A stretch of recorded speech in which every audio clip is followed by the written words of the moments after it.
Every player comes with ready-made presets: default, minimal, simple, and coarse. But the real fun is building your own. Click Add, New Preset. This is the preset builder. Name it. Ours is Custom Player. And notice the live preview. Now the skins. The dropdown holds 7. Default, Stacked, with its full-width progress bar, and Modern, with the big centered play button. Floating Pill lifts the controls into a rounded bar that floats over the video. Classic Minimal strips things back to the essentials. Stacked Dual Row spreads everything across 2 rows. And Modern Mobile Stack goes vertical, a great fit for narrow screens. Same features every time, only the look changes.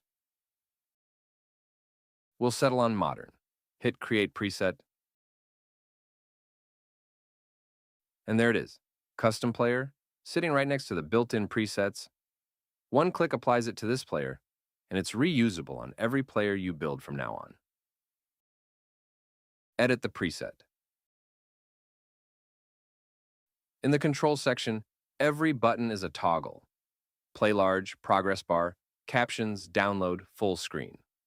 Watch the preview react as we flip them. Settings, watermark, style, end screen, all bundled into the same preset. Update and done.